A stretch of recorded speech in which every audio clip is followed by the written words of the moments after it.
episode 16 of Backpacks and Stories. I'm here today with Luca. Hey man, how's it going? Hey guys. Well, this is attempt number 2. It's true. We had a really good recording the other day, but unfortunately the file was corrupted, Yeah. so I'm trying again today. Yeah, and we have no proof of that. So our words against yours. How's everything been? How's your first couple of weeks in Montreal been? Pretty good, pretty good. It's getting warmer instead of colder. That's great. I was here last week and mid-November, and it's getting warmer. Mm-hmm. And no, it's been great. It's been fantastic. I know Montreal well. Used to come here lots before to see friends and stuff. And yeah, I decided to move here at the end of October. It's good. Mm-hmm. So far, it's proved to be a great choice. Yeah. You're ready for the winter? Ready for the winter. I checked the long-term forecast, and it doesn't look we're gonna get any snow until December. And this, I think, would be only the 3rd November on record. Really? When that's never happened. Yeah. Wow. So last time that happened was a while ago, but we didn't get any snow in November. They had the first snow in the UK today. No way. Yeah. Yeah. Well, I was in there. I was in the Rockies in October, and it was already snowed in. My friends have been skiing for weeks now. Really? Yeah, and that's where I used to live, not far from the Rockies. So a little bit jealous, but at the same time, 15 degrees outside. That's pretty neat. So Yeah, not quite 15. I think it was like 13 or something. Yeah? Yeah. No, I cycled here, no jacket on, just this, no gloves, nothing. So I think it was like 13 or something like that. The report keeps saying that it's gonna go down. We're gonna be below 10, and then they just keep repeating. Yeah, exactly. Yeah, and this is like springtime, so it's been great. Let's see how long it lasts. We'll see. Yeah. But do you know around here are the slopes still dry, or have they started? Yeah, they're still dry. Yeah. I was checking Montreal, which is the famous one. The famous one here in Quebec. The Women's World Cup is going to be, I think, December 7th and 8th. And the resort was supposed to open last weekend or this weekend, and it's closed, and they're going to push it back one more week. So usually for ski racing, you don't need much snow. They basically ski on ice more than snow, because they water down the slopes. I volunteered a lot of ski events, even the Ski World Cup a couple of times, so I'm familiar with that. But when it comes to us, we can't ski if there is no snow, so it's pretty bad. It's pretty bad. So, but out west is not too bad. They've been getting quite a bit of snow, so that's good. So hopefully it'll get here at some point, or maybe like last year we're gonna get late dumps and it goes up goes into the spring. We'll see. Well, I mean, it's gonna meet in the middle if it's coming from the east and yeah, the west. We're gonna get that would be good. Like get a couple of big storm coming. Hey, you need the snow. Some people are like, oh, I don't ski, I don't care, I don't want the snow. You need the moisture for the spring. A dry winter leads to fires in the summer. Yeah. So it doesn't matter whether you like to ski or not. We need the snow as much as possible. Yeah. You only do skiing, or you snowboard as well? Only skiing. You never snowboarded? Never snowboarded. Never. Really? Yeah. And that's something I've been thinking about. And snowboarding, usually the older you get, the tougher it gets, because you're your bum a lot. Whereas skiing, it gets better when you get older. But I always skied. But I would like to try snowboarding as well. I'm terrible at surfing, so I assume I would be awful at snowboarding. I mean, I think some of the skills carry over, but it's a little bit of a different dynamic with the physics. Yes, absolutely. Yeah, you're locked in. It's different. When you're in the water, it's a different element. It's completely different. I used to skateboard a bit when I was a kid. I was okay, I guess. I wasn't Tony Hawk or any of those guys, but I could do basic tricks and stuff. But when I tried surfing, I was in Mexico, and I tried surfing the first time there. It was awful. It's really bad. And the funny story is, I had a guy that it was the lifeguard. For a $5, literally a $5, he helped me out for 1 hour. So he would come out with me when the right wave was going, he would push me. The safety line, the leash that goes, you attach to your foot, looped around his calf, and when he pushed me, I basically split his calf in half. It was the guy started screaming, he limped out, and we looked down, his calf was like, he basically had 2 calves on one leg, and he was screaming, and I just gave him $5. That's all he made to do that. So I was like, oh. So I was with some buddies, and they were like, yeah, I don't know, man, you might not want to stick around. But he was like, but that was his gig. It was the low season, nobody on the beach, so he would out tourists. Yeah. didn't know how to surf, but didn't go that well. Poor guy. Poor guy, I felt bad, so I don't know. But I feel like surfing is something that you really have to stick to though. To get good, you really have to go out there every day, all day, and just stay on the board and just try and hit the waves. yeah, 100%. Yeah, like most sports, you stick to it, and then once you get the basics and everything, muscle memory kicks in, and then you'll never forget basically. But to get a decent level, yeah, especially with surfing, and it's quite a commitment. You gotta have the right waves. You gotta live by the ocean. It's not like skateboard, playing soccer. It's different. You have to be in a specific place. Canada, the only place really where you can do it, decently. It's Tofino on Vancouver Island, which is nice. I've been there a bunch of times. It's super nice, very cold water, so you always have to surf or swim with a wetsuit on. But you get some really rad storms in the winter, so it's fairly famous. Lots of guys from Australia go there, and so that's a good spot. They go there in the winter, sorry. Well, yeah, that's when you get the storms. But it's cold. It's not Australia. It's not Mexico. But you want the storms for surf? Yeah, well, exactly. You get more waves. Okay. Yeah, you want the storms. If you know what you're doing, you want the storms. Okay. It's like skiing. When I see there's a storm, I get excited because I know we're gonna get dumped with snow, and that's the best skiing when you go fresh powder. So both sports are similar. You chase storms usually. Interesting. Yeah. I've never snowboarded outside, so I'm gonna do it this year. For the first time. There you go. Yeah, we should go together. Yeah, There is some good hills around here. Montreal being probably the best one, or smaller resorts are not far from Montreal. Or Vermont's got a couple good spots as well, and it's just south of the border, so it's not too bad. Yeah, it's okay. So let's go back on track. So where are you from? So I'm originally from Italy. I was born in Venice. Grew up in Venice. Then when I was fairly young, moved abroad. I started with Spain, Ireland for a bunch of years, Scandinavia. After a few years in Scandinavia and the high Arctic in Europe, I moved to New Zealand. And after New Zealand, I traveled full time for a few years, and stopped in a few places here and there for longer periods, like Thailand or Chile, some other places. I ended up here in Canada 5 years ago. So literally 5 years ago now. So it was November. Well, it was the other day. It was the other day when we tried to record the last episode. That was like my anniversary. So now it's like 5 years and 1 week. So. But yeah, so that's it. But yeah, I spent my childhood just outside of Venice. So nice area. All my family is still there. I'm the only one that lives abroad, basically. And yeah. All the time that you were moving around as a child, was that was with your family presumably, or you spent some time? No, with my family. We always stuck to Venice here, more or less. Okay. And then on my own, I left and I went. I was in Florence for a bit. I was like in my teens, and then as soon as I turned 18, basically I moved abroad. Is that when you went to Ireland? Yeah. You went to Ireland at 18. 19, I think. Okay. Yeah, because I did 1 year in Spain, possibly. Yeah, it was like 20 years ago almost now. So, and I lived in many places. Like I traveled a lot, like around 80 countries, and I lived in a dozen. So sometimes I forget about the dates, but it was like, just as soon as I could move abroad, and I was like, 18 years old, I did. Could you already speak good English when you went to Ireland? Yeah. Like, well, you grow up, especially Venice, you speak. Very touristic. You speak German and English. Most people do. For business, people focus more on German because of industry and tourism.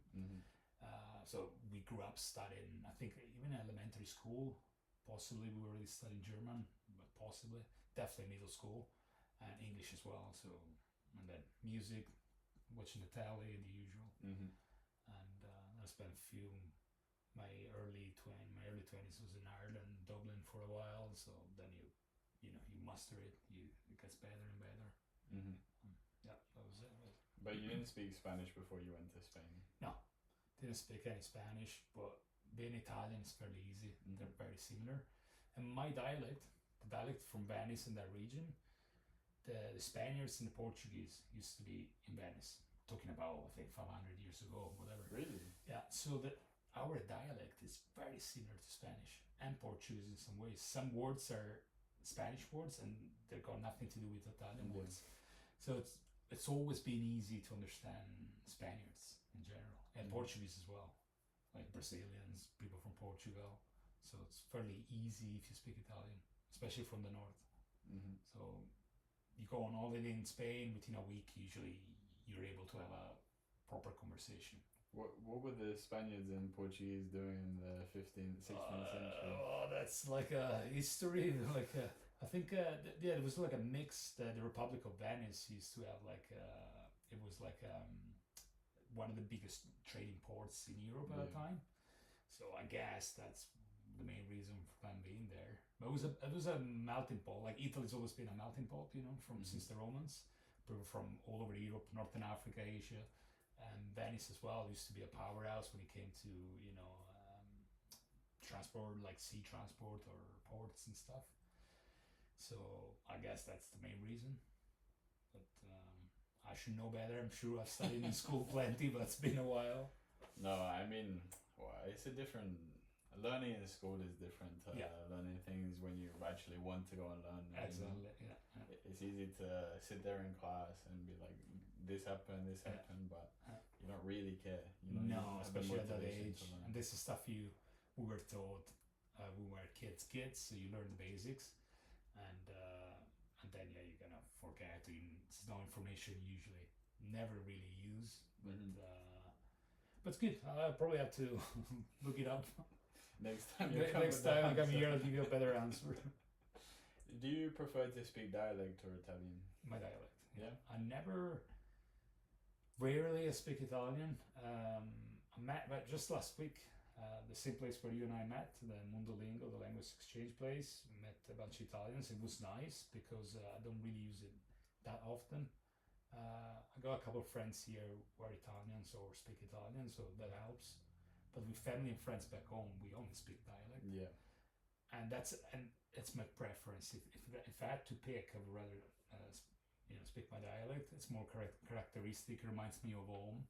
So, but I can speak Italian as well, of course. It's just a little bit rusty. If I don't use it very often, it gets rusty. It would be the same if I didn't speak English for a couple of months now. But same with my Spanish. I traveled all summer in South America, and the first week I was a little bit slow. But then after that, you just pick it up. Yeah. But it's the same when I go back home. I went back home, went to Venice last year for my brother's wedding, and the first 3 days, it's just a big jumble. It's just like a mix of like 3-4 languages. You can't understand me. People that don't see me often usually don't understand what I'm saying. They're like, that sound Italian or dialect, but not quite. There are words in there that make no sense. Yeah. So, do you think that's the same sentiment for most Italians, would you say? That they prefer speaking dialect than Italian? Good question. So the younger generation, they say they're a bit losing it. There's less and less. It's a little bit like what's happening in Quebec. They say that English is taking over. They say. I don't see it that way. It's like full-on French to me, but that's what they say. So it's the same back home. When I go back, especially in a small village where my parents live or where my brother live, which is not far from Venice, 90% of the people speak dialect. So, it's not something you really teach your kids. You grow up in the house and at home and you just hear it. And you're not taught it in school or anything like that. It's kind of frowned upon in school, or if you're frowned upon, really. Yeah. In class, they want you to speak Italian, which makes sense. Yeah. But that's like the business language. That's the one that one day you'll use for work and stuff. But at home or among friends and such, usually dialect is what we use. I would say most of Italy is like that. The big cities, it's a little bit different. Because usually it's seen as something that it's a little bit like a country language, like for peasants almost. It's not quite like that. Yeah. But an affluent neighborhood in Rome, Milan, Turin, wherever that might be, they probably speak Italian more than their dialect. But where I'm from, it's like mostly dialect. I like it that way. I like it. So. And what is your dialect called? So the region is called Veneto, so that's the mother dialect. But then each city and the billion towns around it have different variants. It branches out. Yeah. So I think there are like officially something like 2,000 dialects in Italy, something like that.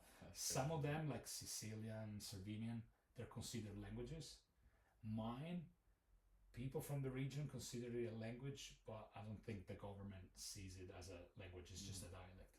Otherwise, if it was like an official language, all the signs would have to be in dialect and Italian. Is that the case in Sicily and Sardinia? Yeah, I think so. Sardinian is based on Old Catalan, I believe. Yeah, and it's there's got some similarities with the dialect or language they speak in Corsica as well. I don't understand a single word, like nothing. Yeah, it's a proper language. Mine, I think, unless I spoke it very fast, you would probably understand. If you spoke Italian, you would understand maybe half of it, I would think.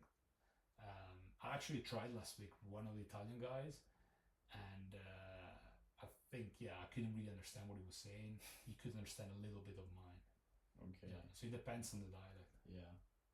It's really interesting. I'm really intrigued about this whole dialect thing, and I came to understand that it used to be the case all over Europe, but during the war, for example, in Switzerland they used to someone was telling me it's not Creole, but it's the other one.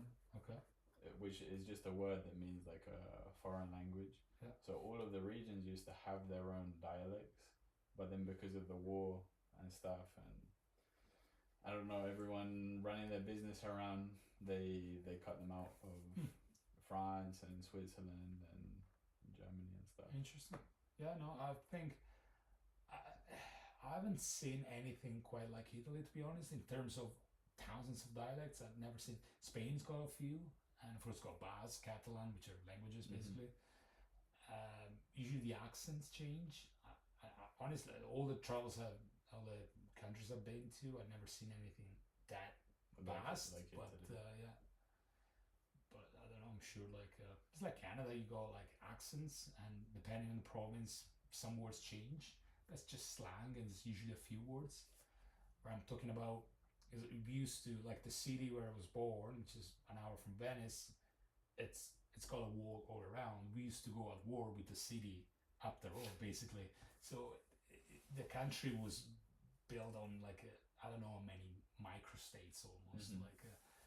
So it's a secular country, very old country, thousands and thousands of years and stuff. So it's gonna make sense that there are so many differences, even in such a small place. Yeah. Wasn't it 1947 that Italy became United? Republic. Yeah, after the war. That's crazy how recent that is. Yeah, it's pretty recent. One of the most powerful countries in the world became a country so recently. Yeah, but the differences are huge. It's I mean, every country, even Canada, Eastern Canada, Western Canada, quite different. But when you look at Italy, there's like a huge differences in culture, food, language is completely different between north and south, or even the middle of Italy. Tuscany, it's basically its own word. So there's a lot of that. But Venice used to be a republic, right? It's a republic. So used to have parts of Croatia. It's like all of that. Like La Serenissima, they used to call it. So so many different states within one country. So I think that's the beauty of it, that it creates like all these languages and cultural differences and food and everything. Yeah, I mean, it's kind of been the heart of Europe. Yeah. You think going back to the Romans, we don't really talk about what was going on before the Romans. Like, I don't know what you learn in terms of history back then, but that's kind of how we're taught that everything started with the Romans. They were the ones who started colonizing, I guess, Europe and developing Europe to be the start of what it became to be today. Yeah, that's a fair point. We cover, we go up to, 10,000 BC probably, and cover briefly that, but then we really focus on the Romans. And after the Romans, magically we don't talk about it. History anymore. It's just like all the school years when we ruled the world. Unfortunately, that's a long time ago. We're talking about 2,000 years ago. Things have changed. But But that's kind of normal, you see. Even about traveling, I always thought it's a cycle, right? You got countries, like last time we were talking about Colombia.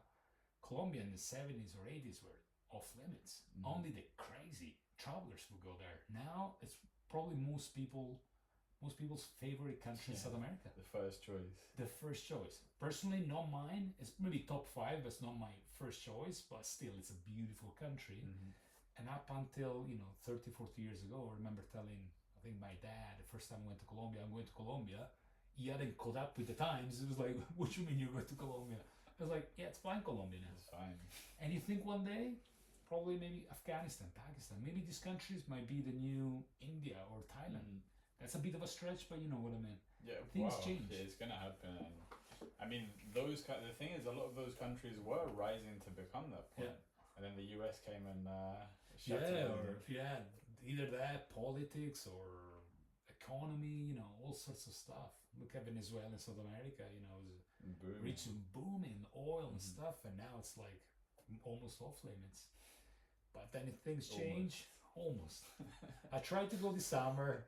And I met a couple from Slovenia. I was in Paraguay. I met him in Paraguay. And I was like, how was it? They were like, well, if you go to the islands, like Santa Marta and such, you'll be fine. But if you go to Caracas or the big cities, there's a curfew, basically. So I'm like, it's a bit... And people had literally no money to buy toilet paper or food. Yeah. So it's like, maybe let's just wait a couple more years, see how things go. Choosing the right moment. Yeah, and it's going better because I remember... even like 8-10 years ago, being in South America and borders, thousands and thousands of Venezuelans at each border most people were leaving the country. I think 1/3 of the country, the population left in a year or two. And now, traveled a few months this summer down there, I didn't see anybody. I didn't see people in line at the borders. I didn't notice any of that. So from what I heard when I was down there, some people have started to go back. Yeah, which is great. So that's something good. So like the Romans, it's a cycle. Like now you go the top 3 countries in the world. That might not be the case in the next 50 or 100 years. Maybe those countries will go to shit or something. Do you reckon? It takes a while, but things change. Things change even in Europe or here. Again, look at Colombia. So there is a country.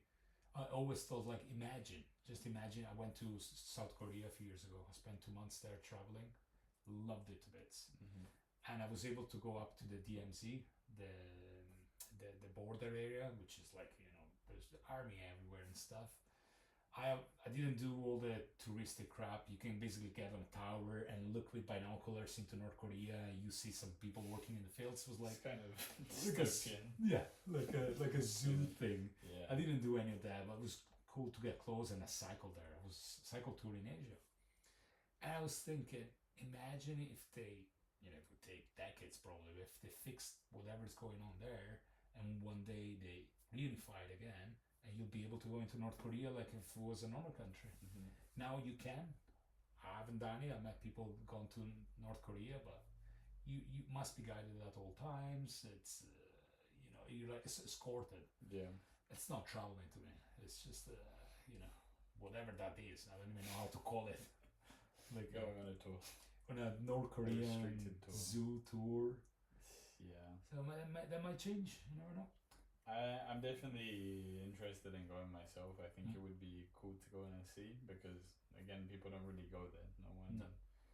And to go and see and experience those things with my own eyes would be interesting. But, I don't know how I feel about the restriction and, you see what they want you to see. And Exactly.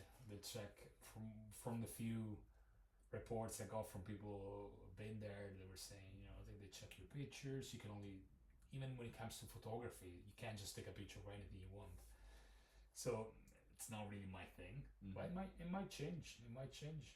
Like I grew up that like we would go to Egypt. Egypt was like Spain, something like that. Then I went to Egypt on my own just after the revolution, and I was basically the only person there. I met like 2-3 other tourists in 2-3 weeks there, and up until maybe 2 years before, there were millions of tourists. So stuff change all the time. Yeah. Politics is the main drive when it comes to these changes, but climate, it's another one, start to kick in. So there are places that we used to visit, they used to be fine, and there won't be anymore. So, some of the Pacific Islands and such. So, we'll see, I guess. Mm-hmm. A question I think I forgot to ask you last week was, have you been around the Middle East at all? A little bit, not very much. That part of the world, it's a little bit... I've done all continents, I've done basically most areas in the world. I don't... But the Central and Southern Africa and the Middle East, I know very little. Mm-hmm. And it's something that it's at the back of my mind. The Middle East, it's like people are super friendly. The food is good. It's very, very it's a very attractive area of the world. Some countries, unfortunately, it's like I always think of if I visit a certain country, what's that gonna mean for me once I get back to Canada or the States? Mm-hmm. Is that gonna cause me problems? So some of those countries, they're like, we really want to visit, but then I know they would kind of jeopardize maybe me going into the States. So I'm always careful with that. Mm-hmm. Unfortunately, politics plays a really big role on a global level. And when it comes to traveling, I'm like, So we'll see. But I'll have to go. I'm planning something for next year in Africa. Not the Middle East. But I haven't been. Last time I was in Africa was 10 years ago, and it's the continent I visited the least. But it's also probably the hardest to travel. The way we travel. Yeah. Very easy if you just want to join a safari and blow 10 grand in a week. That's easy done. But that's it's almost the same as going to North Korea on a guided tour. Exactly. If you want to do North Korea on your own, which I don't think it's possible, but that would be a different story. That would be very interesting. So I know I like that challenge. I remember looking into going to Somalia on my own, and I was like, that's gonna be quite the challenge. So I've done a few interesting places on my own, and Africa is probably the toughest to travel, I would say. Mm-hmm. The toughest to travel. So, which is a big challenge. Where are the upcoming places in Africa that you want to see now? The plan was to fly into Ethiopia and overland all the way to South Africa. So the way I planned it, you would be going through not maybe 8 or 10 countries, taking maybe 6 months. On the west coast. Yeah, more the eastern side, and then maybe come up once you hit Cape Town, South Africa, go up to Zimbabwe and into the west coast. So something like a hook, basically. I like to loop back. I really like to, when I do a trip, to do a big loop. But that would be a major trip in Africa. Probably I'm waiting for my other stuff to come true, so that's not going to happen next year. Mm-hmm. But A to B, it's probably likely to happen. Or I'm debating whether to doing that or doing Asia and hit all the countries that I haven't really done, which are like Bangladesh or some of these countries that are really not on anybody's list, basically, when it comes to traveling. Central Asia? Central Asia as well. Central Asia, I always found that it would be a good, Kazakhstan, Kyrgyzstan, all these countries, good countries to visit whilst on a big trip from Europe. Okay. So most people that go there, most people I met have been there, were on a bike tour from Europe, or they took the boat, a jeep, and they drove it all the way to China, and that's when you hit those countries. The idea of flying into Kazakhstan from here and tour the country, it's kind of a bit weird to me, but I would definitely go as part of a major trip, like a big overlanding trip. Over the last few years, I've focused more on overlanding, so landing in one country and from there reaching another country, overlanding, possibly with my own vehicle, whether that's a motorcycle, a bicycle, a camper, a car. I've done it all sorts of ways. And I think Kazakhstan, that part of Asia, it's probably really good for that. Mm-hmm. It's the Silk Road. It's that path that leads to China. The crazy scenery. It's on most travelers' bucket list. And so countries never leave. They will always be there. Always stay there. Yeah, they'll always be there. So we're the moving parts in this equation. Exactly. And from there, that might lead into the Mongolia trip that you want Yeah, I mentioned that last time.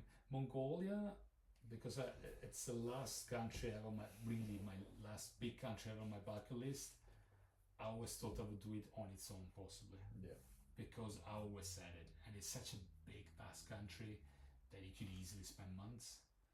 Do you have an ideal time frame of how much time you want to spend there? I always thought like 2 months, and I don't know if you remember, my idea was get there by 2 horses, and I ride one horse, the other horse carries my stuff. And very important to say, I have zero experience when it comes to horses, but that's for another day. I found a couple of people who would be willing to train me, and the plan was buy the 2 horses, give them away for free to one of the nomad families at the end. And probably a couple of months would be good. That would give me enough time to do a big loop. If it was part of a bigger trip, it would probably be by motorcycle or bicycle, which would also be fantastic. Yeah. But that's a different trip then. Yeah. So it would just be a country that I travel through. So it might be quicker or slower depending on. It's not an easy country to travel. It's mostly sand roads. There is stretches where you have absolutely nothing for days and days. So it's a hard one to say. But I would say at least 2 months. At least 2 months. Yeah. Okay. What was your first trip after leaving Europe? First outside of Europe? Yeah. Classic. Southeast Asia. Southeast Asia. Straight Bangkok. Got to Bangkok. Funny story about this one. I love Thailand, of course. Thailand. I lived in Thailand. Been to Thailand many times. First time I get there, first trip out of Europe, very young, and everybody tells you, do not take taxis, they're scammers. Do not take tuk-tuks, they're scammers. Do not take public transport, it's fucking crazy. And I was like, okay, I basically had no option. I fucking walked from the airport to downtown, to Khao San Road. It was like 15 kilometers or something along the highway on the side. First trip, of course, I don't know any better. Instead of having a backpack, I have a suitcase with 4 wheels. I get to the hostel, one is missing, the other are literally worn out completely. And on the way there, it was so hot, it must have been 40 something Celsius. Every 7-Eleven along the way, I had to stop to get a cold drink or something. So that walk cost me like 3 times more than a taxi. I broke my suitcase, and I don't know how many gallons of like Coke and like chilled coffee I had to drink. So that was my first time around in Bangkok. Well, I think that also highlights like you don't always have to listen to what other people have to say. 100%, especially when it comes to countries. Thailand is a fantastic country, especially now. It's basically a Western country. When there maybe 20 years ago was maybe still considered, I wouldn't say a third world country, but not quite there. So when it comes to these kind of countries like South America, Africa, whatever, when you ask people or listen to people, it's always awful, like horrible stories, like tragedies, and which is never the case usually. So can taxi drivers be scammers in Thailand? Yeah, of course. Tuk-tuks, they're notorious for that. But do you need to walk 15 clicks? No. 100% no. But I was like, it was my first time there, literally just landed. I was like, I'll fucking walk it. Nobody's gonna scam me. So I traveled a lot by then, but Europe is different, especially Northern Europe or Western Europe is like, it's so easy. You can get in trouble, certainly, but it's so unlikely. So, yeah. I've still never been to Thailand. It's like Mexico or some of these countries that, yes, they're so many tourists, right? You don't get, you can go in the middle of the jungle, find the smallest town, the little villages in the middle of the jungle. I can guarantee you there's going to be a gringo there, or some like thousands and millions of people before you've been there, but there is a reason why. It's like one of the best countries in the world. For me, it's like absolute like top 5 or top 10 for sure. It's just the food, the people, the culture, how safe it is, and doesn't matter what you like, you'll find something there. It's anything you like, water activities, you like to party, you like mountains, you like to sports, whatever. Thailand's got it, and the location is great. It's to use it as a base to travel around Asia. Asia, it's very good, especially the north. I really like the north, so it's a must. It's like going to, it's one of those countries that you just got to visit. Yeah. So maybe it's not going to leave you with you're not going to feel like an explorer, but there's a reason why. It's just like a beautiful country. So what were you doing living in Thailand? I was back then. I had a little HR consultancy, very small. I had a few clients around the world, and so I was freelancing basically. And I got to Thailand. I was halfway through a big cycle tour in Asia. So I used Thailand as base. I rested, I got all my stuff sorted, worked a bit, and then once I was done, I flew to Japan from there. Cycle tour all around Japan, went back to Europe, traveled around, was in the UK for a few weeks, and then flew to Canada. So Asia was basically my last big trip before COVID hit. So yeah. But I always debate. I mean, if you haven't been there, unfortunately, I'm not going to be able to ask you the question, but when I go to Asia, I always think this is the best, especially Southeast Asia. It's just the best part of the world to travel. But then when I'm in South America, I feel the same as well. Yeah. Of course, North America, Europe, everywhere is great, but between Asia and South America, I always debate which one is the best. And I came to the conclusion that probably South America is the best, at least for me personally, of course. Why do you feel that way?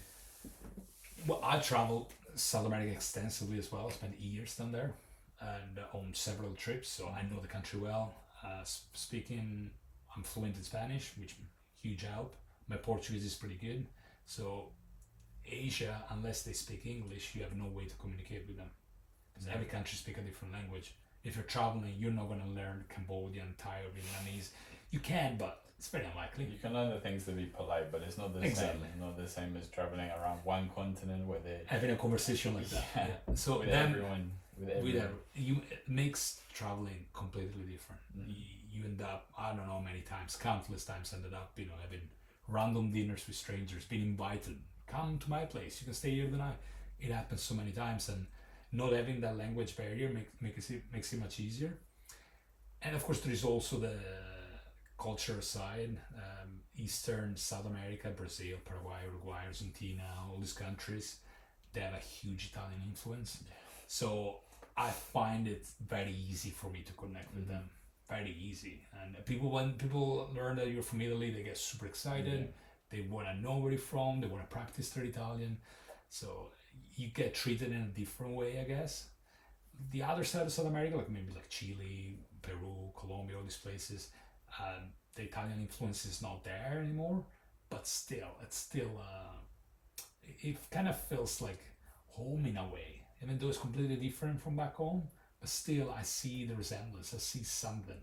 Well, I know it is obviously very far, but the whole Latin culture, you know, even though the way that word is interpreted now is generally considered to be people from Latin America. Exactly. Yeah.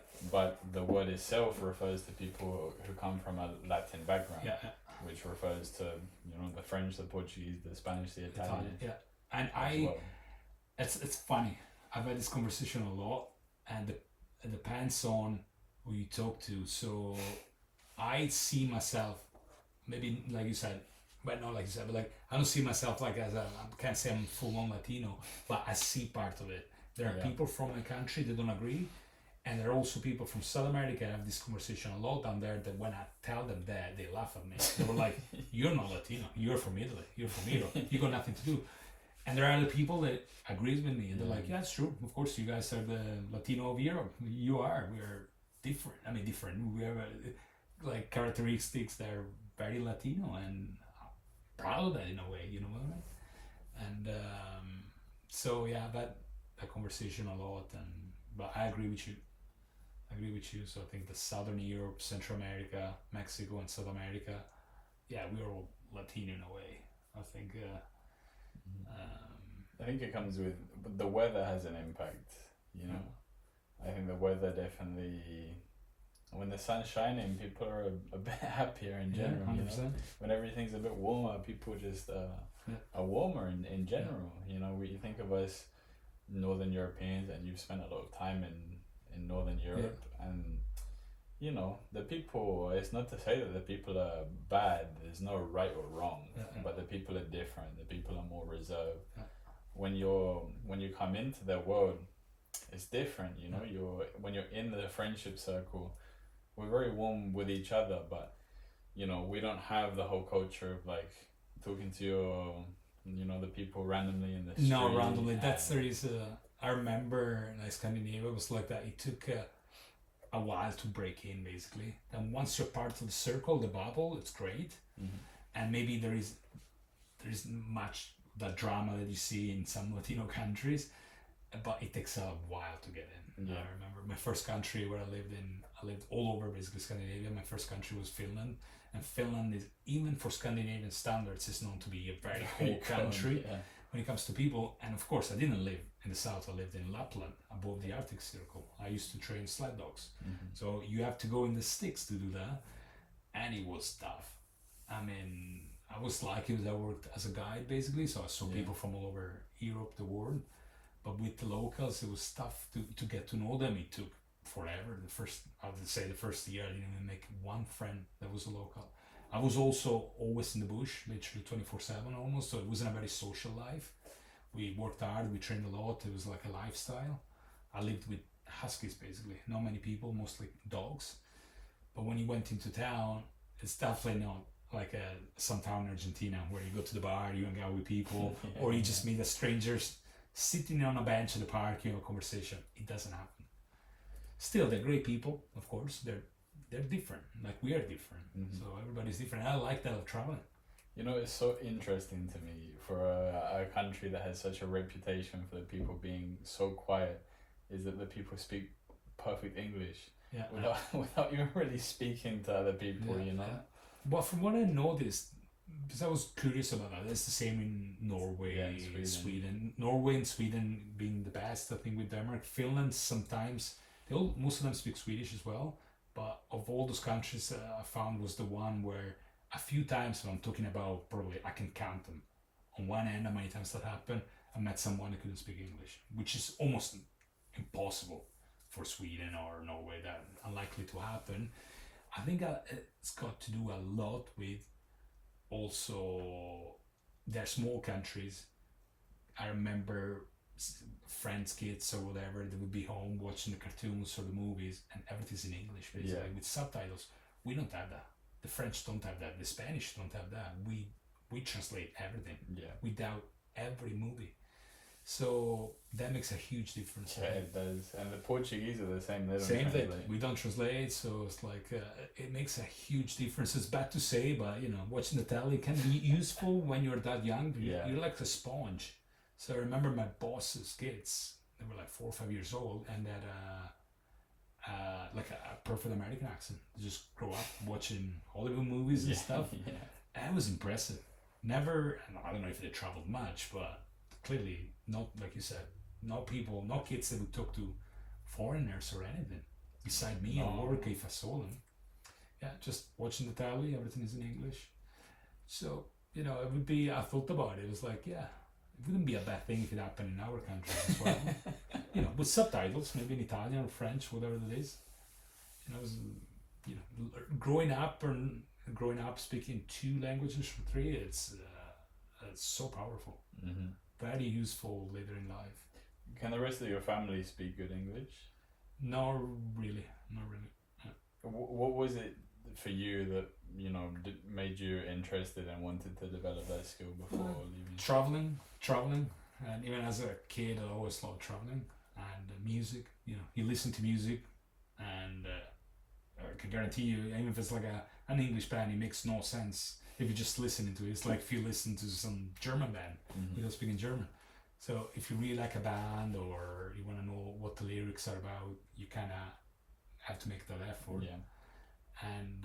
And also being able to, like, if you want to watch a movie, an original movie, when it gets translated, you miss half of the jokes because the jokes makes no sense anymore. So they have to remake it with other jokes, and it's completely different.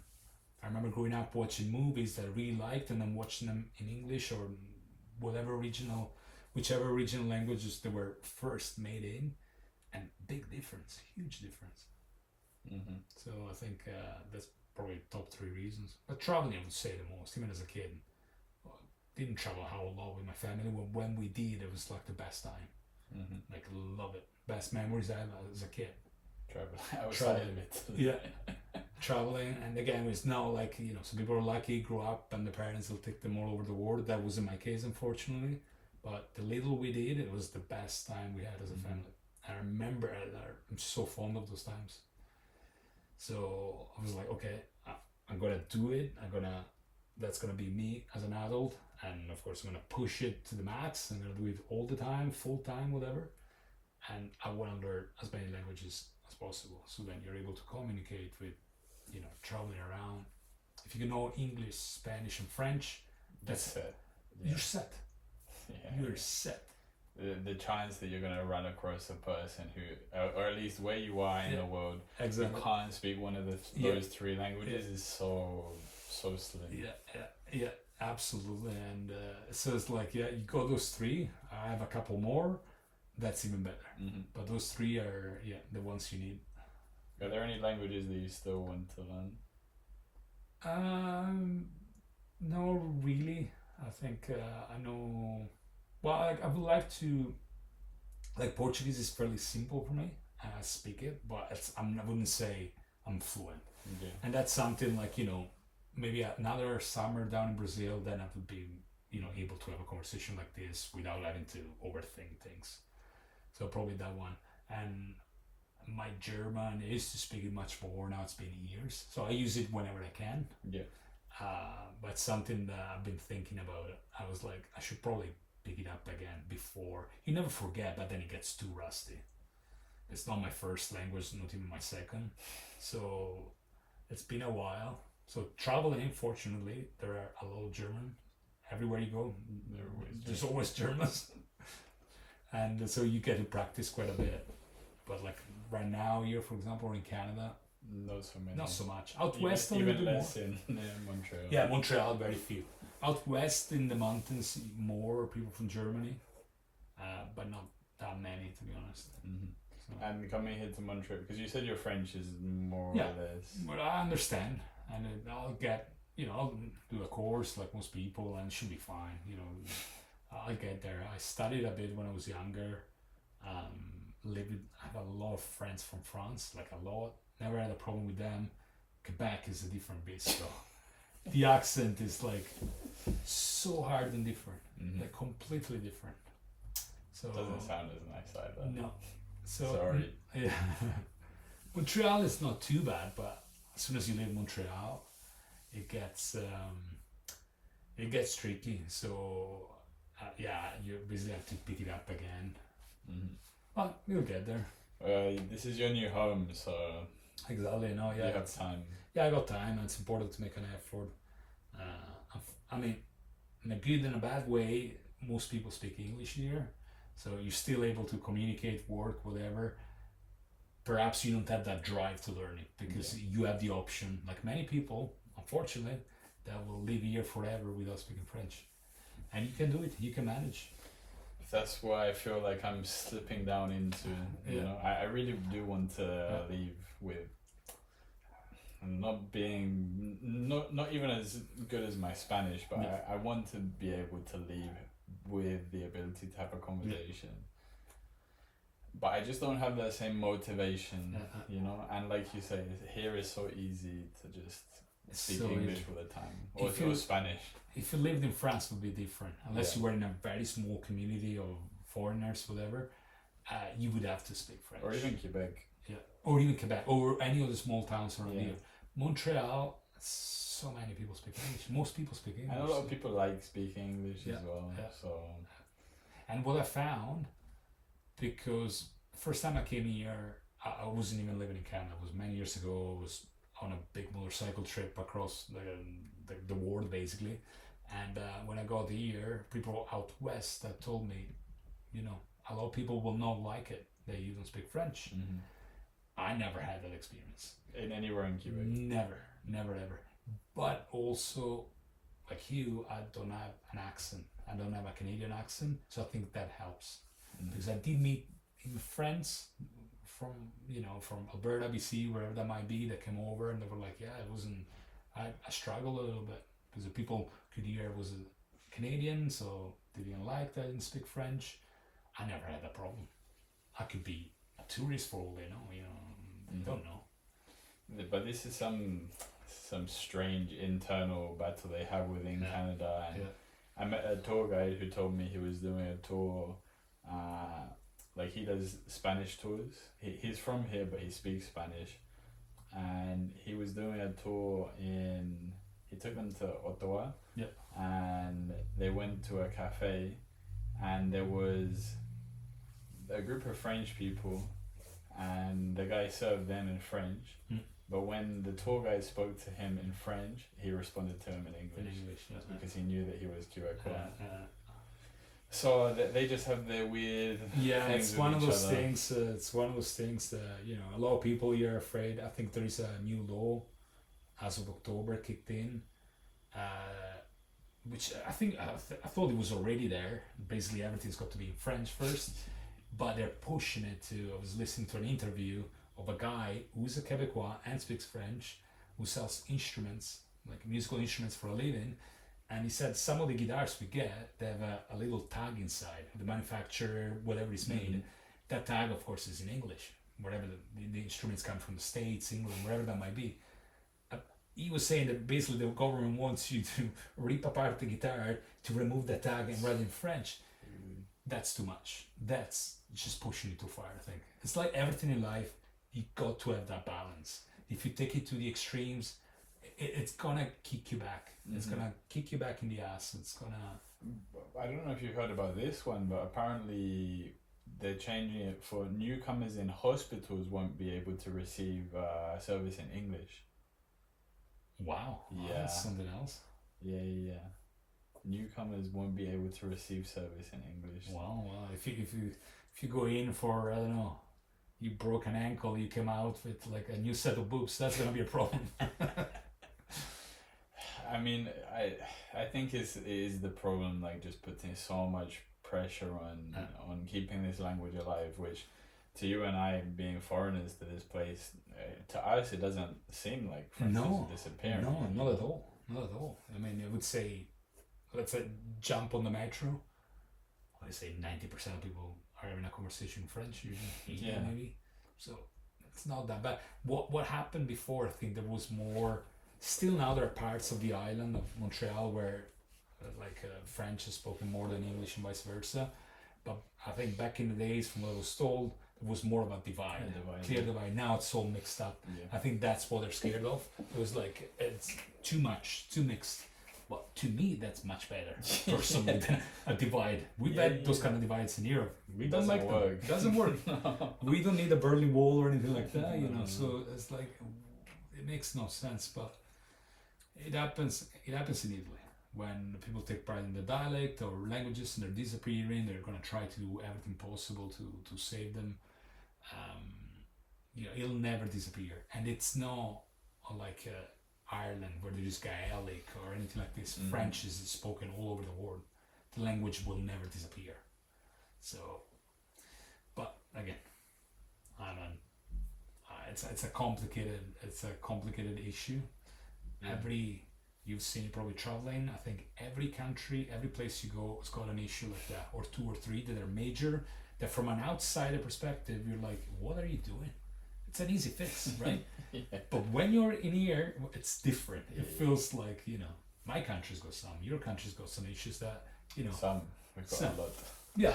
We've got a lot of issues. But, and it's like, from the outside, it's like, why you're messing it up like that? Let's just fix it. It's not something tough to fix, not that difficult. But once you're in it, all that's around the politics and the all that stuff, it makes it just like something that you'll have to live with, and the country will have to live with. Like every country, just south of the border, we always hear about healthcare, gun rights, all the stuff. coming from Europe, it was like, oh, it's Which just what do you what say you to do that? exactly. What do you mean people have to pay for health? Yeah. So it's like one of those things that leaves you baffled. Yeah. But then, you know, I spent more than a year traveling around the States on different trips, and then it's like once you get in there, you see the dynamics are completely different. So it's like, oh, okay, now I see why. And some stuff you'll never be able to fix it. It's just the way it is. Wow. Or it'll take so long. Meanwhile, other problems will come up. You know, so we all have. There is no. The way I see it is that if there was a perfect country, we would all be living there, or we would all be trying to live there as much as possible. Such country does not exist. It just doesn't exist. Every country's got something good and something bad. I think there are countries that have so many bad things that most people don't want to live there, and there are countries that have more like better things. Yeah. But perfect countries don't exist. No, I mean, and I think the closest you get to those kind of countries would be maybe Scandinavia, Switzerland, Singapore. But then the cost you have for those Scandinavia specifically are the long cold winters. Long cold winters. For someone like you like that. Yeah. But a lot of the world does not like that, Yeah. you know, and to sacrifice those things, you know, a lot of people in the world live in a nice climate. Yeah. But that doesn't mean the rest of their life is perfect. No, exactly. It's like, like Scandinavia, that's the best example. You have like, you know, when it comes to healthcare, what your tax money provide, all the stuff that, you know, top countries. Every year they're like 1 or 2, top 3, top 5, especially Sweden, Norway, these countries. But then you have to put up with other stuff. The weather being one of them, there's a lot of other stuff, you know, that's going on with them. So, yeah, it's tricky. It depends, I think, a lot on what your priorities are. Like if you're like, we were talking about surfing. If you're like a surf guy, well, you know, so Scandinavia is pretty useless to you, right? It's not a good country to you. So I like the mountains, I like rugby, I like culture. So there's many countries that potentially could be good to me, for me, but they're kind of useless to me. So I visit them, and then I would never live there. But there are other countries that are like, well, yeah. The trick is find a country if you're moving or traveling where most of your needs are met, where most of the things that drive you in life, this country can provide them. So, but said that, I always thought that country for me was going to be New Zealand. Growing up, I remember my dad saying, New Zealand's basically, the country was built for you. It's there for you to welcome in. And it's got mountains and best rugby in the world, and it's got all the things I need and want in life. I went there and I lived there for a couple of years, and I left the day my visa expired because I still didn't know what to do. And I was like debating internally, was like, I'm going to stay or leave, and last day possible, decided to leave. There were things that just didn't click. And I'm like, unfortunately, this is actually, on paper, yes, it's my country, but for example, Canada is better for me. Or other countries, even Italy might be better for me. So it was unfortunate that I left a little bit with this like bittersweet feeling. But I was like, yeah, it's not my country. I'll go back and visit. I have a lot of friends there, but I can't see myself live there on a permanent basis. Not long, 2 years. But I traveled, not long. It's a long time, especially for a traveler, but I traveled all over and experienced everything I could and lived in different places. And like South Island or North Island? South Island. Yeah, North Island. The cold. Yeah, I like the cold and the mountains. It's like skiing and unlimited opportunities for hiking and climbing, all the stuff. No big cities to speak of. Christchurch, but it's not that big compared to Auckland or some Aussie cities. Auckland is North Island. North Island, yeah. Auckland is like, I don't know, I never understood why people would live there. It's a little bit like Vancouver, you know, it's a little bit like, it's extremely expensive, like nuts. So you get there as a traveler, that kills your budget instantly. It's a tough one. Avoid Auckland, okay. Good. Yeah. What about Wellington? Wellington, Australia. Is that also North Island? That's on the very south of the North Island. And Wellington If I had to go back and live in a city, I would pick Wellington. Super windy, not nice for weather, but good for surf. Yeah, just a little bit of everything. You're right where you take the ferry to go to the South Island. Okay.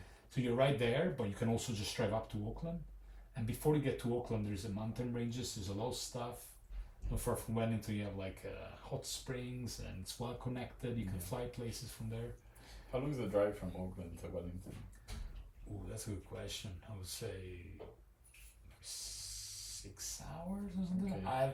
Maybe 8, something like that. I don't know. I remember I did it many times, but never from Wellington to Auckland. So directly. There's so much stuff along the way. And what about South Island? South Island is the slower traveling, I would say.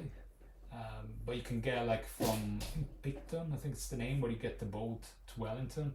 From there to Christchurch, you get in an afternoon, you get there. And from Christchurch, you drive a few hours out, you can get to all sorts of world-class destinations, especially when it comes to nature and stuff.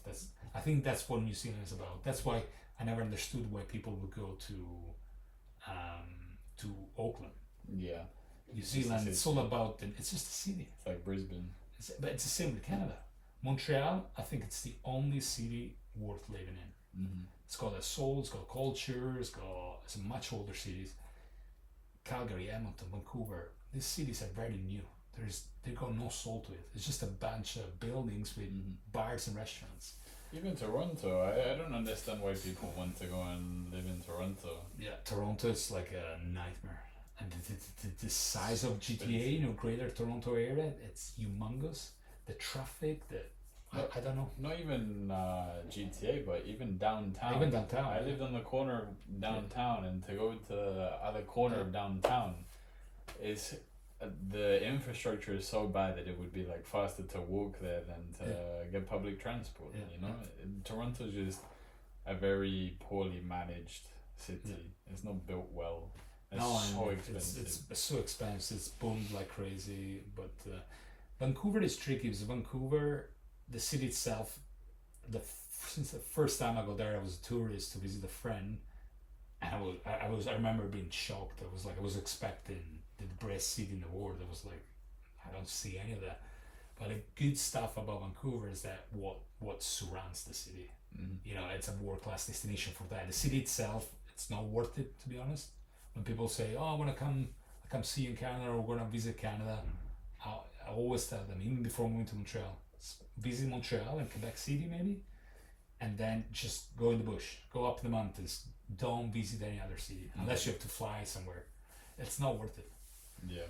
Of course, if you come from a small country in Central America or wherever, of course, a place like Toronto is going to be wow. But if you come from Europe or Australia, wherever, any other Western country, it's nothing special. The States, I think, the US have better cities, but Montreal is probably number one in North America, in my opinion. And I've seen them all, basically. It's the closest we got to Europe, very cultural and stuff. And it's just got a soul to it. There's something, a vibe in the city that no other city in Canada has. No, it definitely has it definitely feels comfortable. It definitely has something a bit more interesting than Toronto. It doesn't just feel like it definitely has a lot of elements of being a North American city, but it does feel a little different and a little more cultural. Having chosen this place to stay for 1 year, I think it was okay. Now having met you and met other travelers who have spent time on the West Coast, I think maybe it would have been nicer to go there and explore in the wilderness. But I think if I come back to Canada and I still have 1 more year, so I think I'll head out west if I yeah, no, you should. I mean, if you're into the outdoors, the West is the place to be. It's like unlimited opportunities. It's honestly, I lived there for years and I explored during COVID. That's all I did because you couldn't fly anywhere, and that my work gave me a lot of time off, basically half of the year off. So I was always in the mountains, always traveling, and I barely made a dent. you know, each province, like even BC or Alberta, we're talking, it's probably 4 times the size of the UK, like enormous provinces. And it's just thousands and thousands of mountains, rivers, lakes. So it's fantastic for that. But living in a city there, I wouldn't recommend it. Honestly, I wouldn't. It's extremely expensive. It's just not worth it. It's a place to be out in the mountains or something like that. Mm-hmm. So, and that's what I did, and you know, I like it. As right now, I don't miss it because it's fresh. We'll see how things go after the winter. You know, it'll be, or in the summer. You know, but we'll see. You don't have an exact length of time you want to stay here. You just want to stay here for the winter at least. Well, I want to do my book, so I'm here to basically give myself, just moved here, give myself 6 months to write the book. And I've read the book, I'm already a few chapters in, and then I'll need to, you know, proofread it, publish it, edit it, do all that kind of stuff. But I came here with intention of moving here and you know, using Montreal as my base. Mm-hmm. I will always travel. I will always be a traveler in a way. I've done huge trips in the past, up to 2-3 years at a time, non-stop, and I don't see myself doing that anymore. But it'd be nice to have, Montreal is very well connected to Europe and other parts, whereas the West is, besides Asia, it's not very well connected to other parts of the world. Mm-hmm. So I can see myself having Montreal as a permanent base. So that's the plan. Mm-hmm. But what I learned in life is like things change all the time. It's just making plans like this long term. It's that never worked for me. Like life always got surprises along the way, and so sometimes good as guessing when the first snow is gonna arrive. Basically. So some people do. Most people would say that they plan, you know, decades ahead. Decades, you reckon? Oh yeah. You think people are planning decades ahead? Yes, sir. Even up to their, you know, retirement and stuff. In a way, I've always been almost jealous of that. But on the other hand, it's like, it's pretty sad if you think that you're in your 20s, 30s, and you can really plan your life up until you retire. No. I'm like, I don't want that. You no, know? That's we got one life, and we gotta. I can't even figure out where I want to be after Canada. Yeah. You know, to think decades. Where do I want to be in decades? I mean, I have ideas. Like, I think I want to raise my family in Europe, so I'm closer to my family. You know, but I don't see that as being like my forever home. You know, I think that I will want to spend some years in Europe. You know, and bring my children up in that environment, but then I also like the idea of living in South America for a while, you know, and experiencing that culture, and my children getting to grow up into that culture, you know. No, fair enough. I mean, it's the thing with traveling is that on one hand, you should be running out of options. You start visiting country, but you don't. it gets more and more. It's like the more you see, the more you discover, and then it's like the more options you have. It's what we talked last time about being ignorant in a way. Not knowing what's out there, it's a bliss in disguise, right? Yeah. It's like, you don't know what's going on, you're happy in your little town with your little job, you're going to do that for the rest of your life. It's not that bad, because you don't know what's out there. You're not even aware of the possibilities you have. Once you do, and once you get to see the world, it's like, shit, now I'm in trouble. Take the red pill. Yeah, now I'm in trouble, because it's like, I don't have to go back to the little town where I'm from. I could go to Canada, Germany, Korea, wherever that might be. So and then you are met with the endless decisions of like, where do I want to spend my time? Do I want to be seeing the places that I've been to and that I love, seeing old friends, meeting new friends in those places? Or do I want to go somewhere completely new? Do I want to go check off some more places, see some more things, see something different, you know? And going through that process in your head is... So I read an interesting book about this not long ago, and this guy traveled a lot, years and years, and he basically came to the conclusion that depth of experience is more important than breadth of experience. So it was like, rather than visiting 100 countries in the world and just like a month there, or 2 weeks, whatever that is, focus on maybe 10 of them. And it's the same in life, same with people. Rather than having like 50 friends that you barely know, spend your time with those 5 good friends. And it's true, I think, but on the other hand, it's easier said than done, because it's like traveling and exploring new places all the time. It's so addictive. It's awesome. But as long as you don't do like you're always like, I have always had this thing, I want to get to 100 countries, and I'm like at 80 or so I'm very close. One of my life goals basically. But I always went back to countries I liked as well, and I spent like the States alone, always like traveling there. I went back 1,000,000 times. Thailand or Spain, or well, I don't know, other countries I really liked. I just kept going back, and then you explore those countries more. And same with people. It's nice to always meet people when you travel, but then it's important not to forget that you still have those core friends, that you still have to develop that friendship and keep feeding the friendship, basically making sure it's it's still a proper friendship. So depth of experience is really important. Yeah. Well, something slightly related to that, but I saw a video about comparing people are either cacti or bonsais. So the people who are cacti, like when your friend goes away, or in this situation more us going away, we as cacti we keep growing with just a little bit of water. It happens naturally, doesn't have to be so much maintenance. But a bonsai is someone that you have to attend to, you have to take a lot of care for it, for in order it to grow as you want it to be. So some people, some relationships do require a lot more water and care.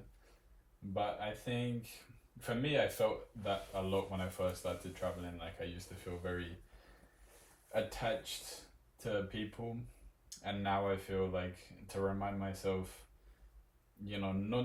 not to hold myself back, but just to be a bit more conscious of that. Not because I don't want to be a burden on anyone, and no one should be a burden on me. Like, we should be able to have this relationship that it doesn't matter if I'm here or there. Hopefully we see each other again, but it's not going to be, I can't keep thinking about that, because if you do, you get into the habit of missing people, and I think that can be a very dangerous game as a traveler. You don't want it to influence you so much. No, absolutely. That makes sense. That's you'll have to forward that link to me. I like the analogy, cacti and the bonsai. But yeah, that's it's important. It's easy to get caught. I think exploring, it's at the base of us as humans. That's we are where we are because we explored the world. We took huge risks and stuff. I'm not saying that we're doing the same. We're backpackers. It's different. We jump on a plane. Everything's very comfortable. But getting out there, overcoming your fears and pushing your boundaries is super important. Yeah. Do it with goals, possibly. Do it with a goal in mind, something like set something, and that makes it. I think it makes more sense, especially later in life. But when you're young, if you just start traveling, you just go out there. Go with the flow. Go with the flow. You'll see where that brings. It'll take you places you never even thought of. That's the most beautiful part. Yeah. You might go say, I'll go for 3 months in South America and end up never coming back, or meeting your future partner, or God knows, work, business opportunities. You never know. That's the beauty of traveling. That's what I like the most. That you don't know what's gonna bring. It's not like going on holiday. On holiday, you might meet somebody. More likely you come back with the shits, probably. That's about it. But a long travel, something like at least a few months on the road, you have the potential is enormous. So. Okay, I'm gonna throw a question that I didn't do last week. I mean, I asked some different questions around this, but if you had to do a top 10 countries that you visited, where would you? Top 10? Yeah. Oh shit. So I think we touched this topic briefly. More about South America though. Yeah, but to me it was always like let's say when I compiled my own list once, and it was like there is no country that's like really has got everything. So you got countries that are good for food, culture, mountains. So top 10, I would say Bolivia for sure, but the mountains is amazing. Ireland, people, great. New Zealand, I love rugby, and it's got mountains and stuff. So then you got New Zealand, Canada for the outdoors, the US for it's such a big country. You basically got everything. So whatever you like, you'll find it. Thailand, of course, food, culture. Italy, Italy is weird because I'm biased, so I don't know if to include it. But you can count. When I go back, like I haven't lived there most of my life. I've been abroad, so clearly it's not my top one. Otherwise, I would be back. But it's such a small country, and we go everything. Yeah. And the food is like probably number 1 or 2, so it's hard to beat. And then scenery, I remember Iceland was fantastic. And then South America, then you go like so many, like Argentina, Brazil for parties and beaches, like Brazil, the vastity and how barren the country is. I think Argentina is hard to beat. I think we're already at 10, and I can come up with 10 more. It's a hard one. Yeah. Especially when you travel a lot, you go a lot to compare. A lot coming from, like Japan was probably of all the countries I visited, the biggest surprise for me. People love Japan. I was never into Japan, never into their culture. I went there, spent 3 months there, 3 months. and I left the day my visa expired, and I would have overstayed it easily. Really? Yeah, but I already had my ticket to London, I think, or Vancouver. But you went there without a plan. Yeah, a rough plan, but not really much of a not plan. And plan. it was honestly one of those things. Is like people love Japan. I want to see what's all about it. And I spent 2 nights in Tokyo and the other 88 days in rural Japan, and I loved it. I really, really, really loved it. South Korea was the same. I was like, South Korea, nobody really goes there. There's not much to do and see. Spent 2 months there, loved it. Really nice people and super safe, super clean. Not clean as Japan, but cleaner than Europe, I would say, or here. So, yeah, every place. I think I came up with like basically 20 topics, 20 things I usually travel for, and so, yeah, it would have to be a top 20, but yeah, there's yeah. Mm-hmm. Yeah, but then you go Europe, you go like 50 odd countries, and there's so many good countries you can put in that list. Like Norway was fantastic. I lived there. I loved it. Last year I did a trip in the Balkans. Probably the least explored part of Europe. It's getting way more popular now because it's still cheaper, and so I was surprised, especially places like I don't know, North Macedonia, or they're kind of off the beaten path in a way. They're not anymore.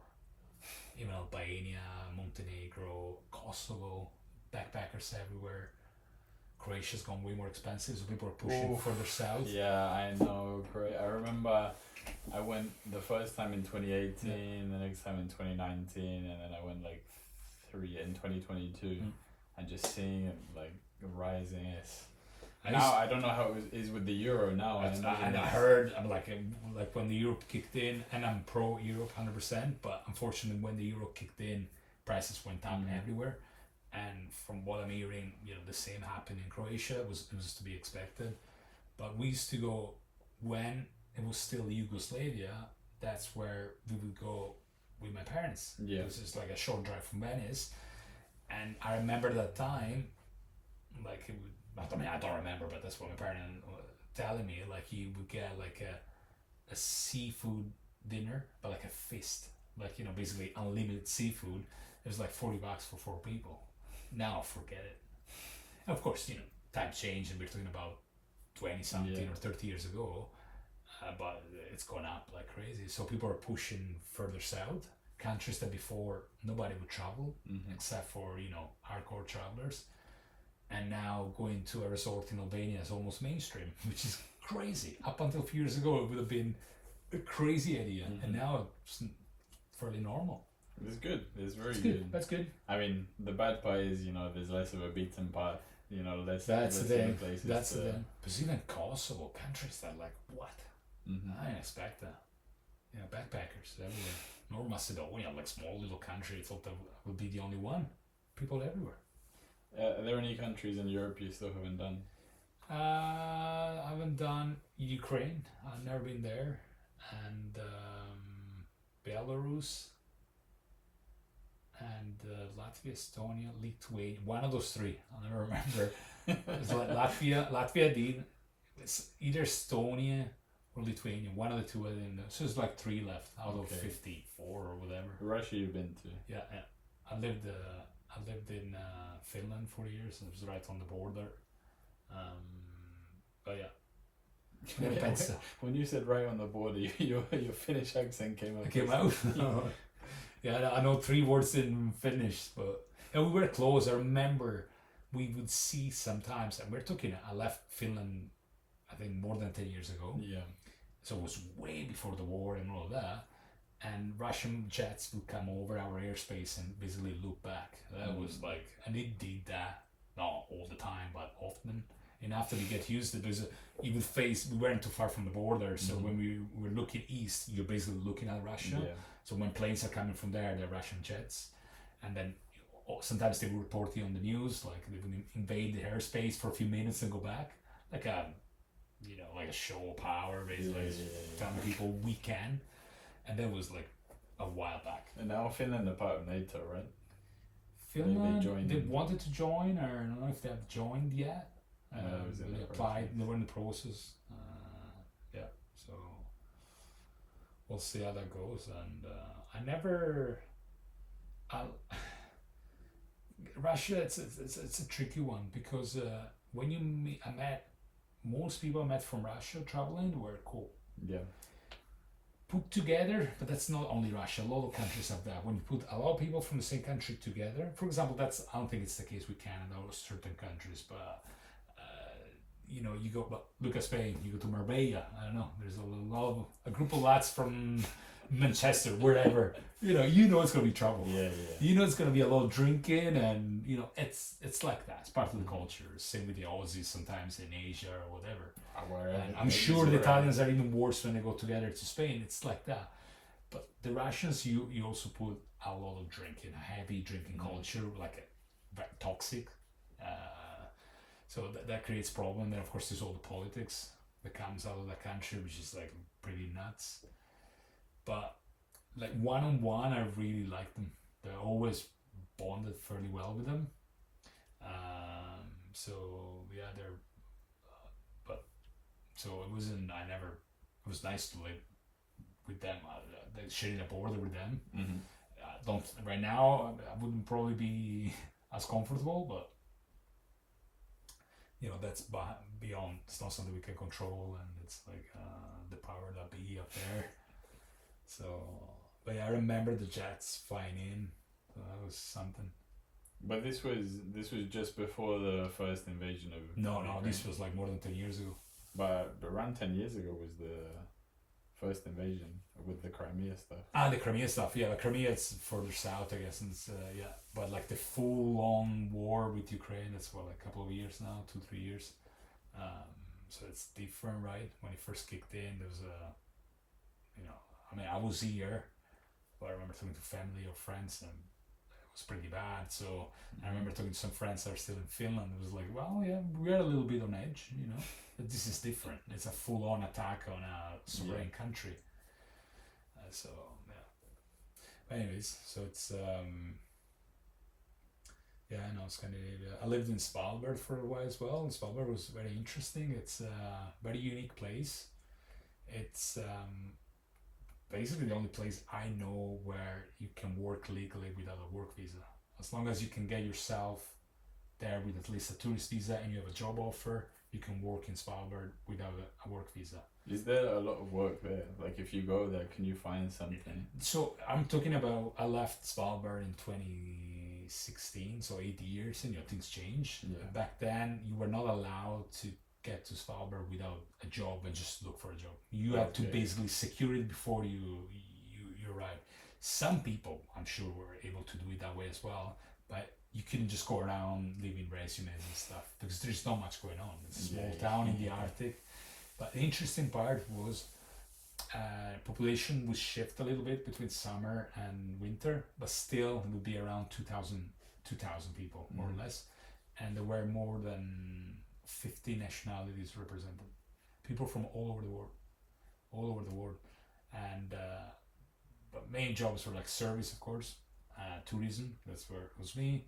And then there is a little bit of mining left, but almost nothing left. Most of the mines have shut. It's a good field for climate change research. So they have a huge university, and there's a lot of scientists in town and stuff like that. So there's a lot of that going on. And it was very interesting places. We were outnumbered 2-1 by polar bears. 5 months of darkness, 5 months of 24/7 sunlight. It's a really, really cool place. I think there's a hostel now. It's been there for a few years as well. So because at least back then you could fly from Oslo with Norwegian for like 50 quid. Yeah. And you're getting to the northernmost place you can live in the world as a town. It's the northernmost town in the world. Nowhere else in the world there is a town that far north. There are bases for the north, but that's not for normal people like us to live in. It's like the Ushuaia of basically, the north. Basically, it's like the Ushuaia of the north, and it's like it was a great place to live. The weather was like it's a desert, it's an Arctic desert, so it would drop to minus 40 and below, with 100-mile-an-hour winds, and you're working outside. So it was a tough one.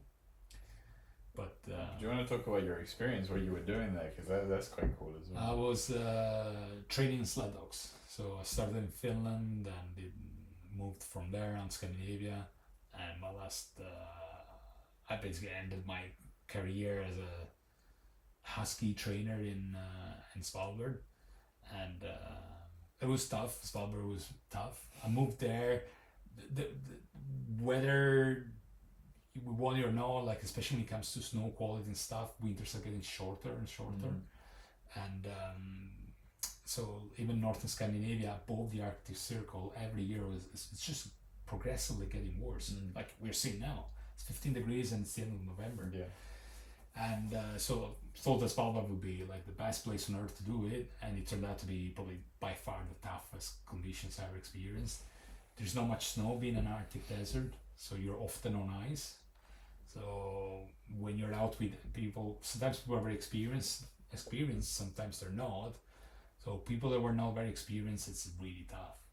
So you can have big accidents or problems, and of course it's so cold and the wind, so you have to be very careful. But it was beautiful. We had cabins scattered along the valleys and glaciers to visit, cross-country skiing.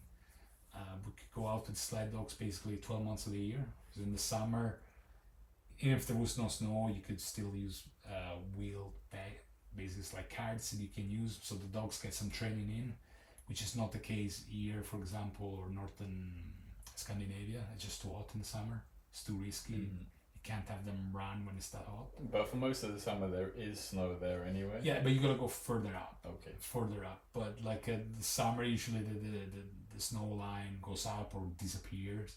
The summer I was there, last summer there, we had a few days where above 20 Celsius, which is a lot for there. Yeah. We weren't that far from the North Pole, so that kind of temperatures. But that's the North and the South Pole are the ones that are being the areas in the world that are the most affected by what's going on.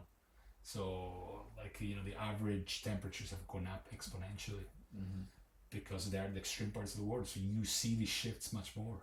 So we had like even days in the winter where we were in the plazas, which was crazy. Yeah. So it was great. I worked with tourists. They would come in. It was like, oh, this is such a wonderful day to be out. It's like, yeah, it's good for us, but it wasn't good for snow quality or the dogs, because the dogs get too hot. They like it cold. Okay. Yeah. Ideally, they have that minus 20 range where they really excel. It's not too cold for them, but they don't overheat, so they run great. When it gets colder, you have less problems once they're out, you're on the trail. But at night, of course, it's pretty cold, so you have to make sure to stay on top with feeding, housing, all of that. But no, it was great. It was fantastic. We get sometimes like Northern Lights for breakfast. Northern Lights for breakfast. Northern Lights for breakfast all the time. Got so bored of seeing them. Yeah, they were all the time. Like they were literally in the sky for all day long. Yeah. All day long. Yeah, it's dark. During the 5 winter, months. yeah. So. And then, but then you ended up working on a documentary there. Yeah, the BBC. It was like a troupe working for BBC. We're shooting a documentary. It's called Svalbard Life on the Edge, and I think it aired on the Norwegian television. I'm not too sure where. Parts of it was in Norwegian, and so it was like several episodes. We shot some episodes. Some of my colleagues were involved as well, and it was pretty good. I got paid £1 British, so I made some real dough. But no, they were class people. They shot all over the world. Some of them worked with David Attenborough, like the big names, or worked on Frozen Planet, Blue Planet. You know, top documentaries. I grew up watching.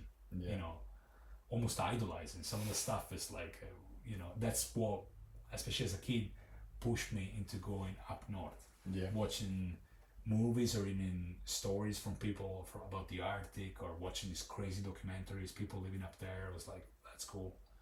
So I got to do that for several years. It's tough, you know, it's not for everybody. And I always had a big drive to explore the world. So that those two things kind of went against each other, butted head for a few years. I was debating building a full-time life there, or, you know, exploring. And exploring always had a much bigger draw on me. Mm-hmm. And life in the Arctic is tough. It's really, really tough. It's like very isolated, very limited. So it comes, it's great in a way. You know, I would go away, leave the keys in my truck, parked at the airport for months. Nobody's gonna touch it. Or you leave it in so people can move it if it snows. Yeah. You know, I never had my cabin at a locker. I was never even given a key. Yeah, so safe. So safe. You can leave like $100 on the table and live for the rest of the night, come back and pick them up, you know. That's crazy. But then at the same time, we couldn't leave town without a rifle, because the polar bears were everywhere. When we got a big order of meat for the dogs, and you know, we're talking about tons of meat. So you're always with that in the back of the mind. I didn't have like running water in my cabin. There was an outhouse 50 meters from my cabin. 50 meters. Which is fairly common up there, unless you live in town. In town, there's plumbing, but outside of town, where a lot of people live, there's no plumbing. And so you have an outhouse, that's normal. But you have to, if it's a storm or a whiteout, you might want to bring a rifle, because if there's a polar bear, you're not going to see him, but he's going to smell you. So, you know, living in a place where you got to bring a rifle to the bathroom, to the loo, it's kind of crazy in a way. Did you have any close encounters? Yeah. I never had nothing. We always had dogs and stuff, so it's never been a problem. I had way more encounters in Canada. Hundreds probably of bears. And, hundreds of encounters. Bears. Mostly black bears, which is fairly tame. Lots of grizzlies in the Rockies or up north. Never had a scary one. And I was woken up maybe twice in 2 different occasions by bears outside my tent. Yeah. What was the canoe story again? The kayak? The kayak story. Yeah, that was an interesting one. I went on a 10 or 15 day kayak trip alone in northern BC, in the bush along a river. And the first set of rapids I encountered, the second day I flipped my kayak. I lost everything. I retrieved everything except for my bear spray. So I was like basically in the bush by myself, in grizzly area, wolf area, whatever, with nothing to defend myself in case of an attack. But if you play it safe, you store away your food, you hang it on a tree, you keep nothing in your tent, usually they stay away from you. Mm-hmm. Because they smell people, they know we're trouble. Yeah. But you know, you're camping, you're waking up, like I remember waking up in the morning, I camped in a marsh, and right outside of my tent was pretty muddy. So usually when I camp, I always check, make sure it's not an active trail for animals. Mm-hmm. So I always check, okay, there's no prints, usually animals don't come by, and the following morning there are grizzly prints. They're very different. They're at the top of the front paws, and more linear, rather than the black bear is kind of a round paw, and the prints are usually twice the size, and it's like just outside of my tent, which is cool, but it's like I usually put earplugs in. I don't want to hear animals, because if they wake you up, you're gonna hear them anyway. I don't want to hear the little critters, but they're just gonna worry you, and most of the time it's just a deer. And but seeing a print that size, and it was the night I lost my bear spray outside of my tent. I was like, oh, that's not good, you know. It's only my second day. I got 12 more days like this, and I got nothing in case of an attack. But is it normal in that situation for them to attack you? No, they don't want. We're not food to them. It's super rare that a bear will come after you in a predatory attack. Super rare. Like, it's a handful of times per year happens in North America, and there are dozens of thousands of encounters. There's literally in summer there are I don't know how many encounters per day. You go in Rockies, Alaska, Yukon, you're on hike, you see them. You know, I see them literally hundreds of times. Yeah. But I spent the years of COVID, you know, I would sleep in a tent in the mountains basically at least 80, 90 nights of the year. So I was camping all the time and hiking with my tent from mountain to mountain. I saw lynx, moose, everything but wolverine. That's the only one I haven't seen. I've seen cougars, I've seen, again, hundreds of bears and wolves. And coyotes by the millions probably. That also no trouble. Wolverines are like the honey bears. They're like badgers. They're tough little. Yeah. They're really tough, and they're super hard to see. You just don't see them. If you get to see one, I met very few people who saw one, and it's usually super lucky. They're active at night, of course. But bears are very easy to see in the summer. Yeah. In Canada, you see them everywhere. Tourists drive around, see them. One thing is seeing them from the comfort of your car. Another thing is a print which is this size, like 3 times the size of my feet, 1 meter away from your tent. But they don't mean no harm.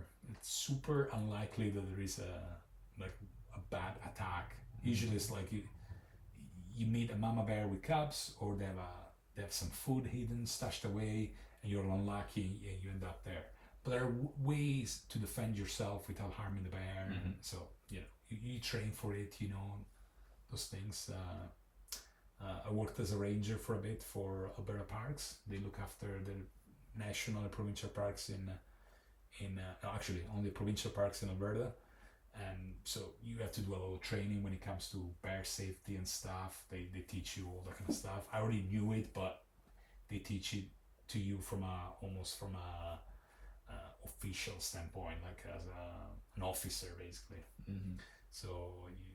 So yeah, it's not something that the only animal that kind of worried me when I was out and about, or when I go out and about, it's the moose. The moose is a little bit unpredictable. They're not very smart, and they're huge. They're not going to chew you up, so people don't worry about them, but it's like usually I tell people, worry about the moose. Moose are the ones that can get you. And they're so big, and yeah, they get scared, they get alarmed by anything, they're very unpredictable. And that happened to me a couple of times. I had a couple of really close calls. We can always like go up on a tree or whatever. With bears, you can't do anything.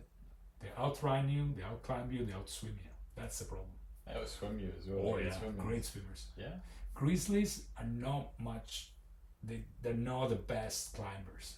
Black bears climb almost like monkeys. The first time you see one climb a tree, it freaks you out how fast they do it.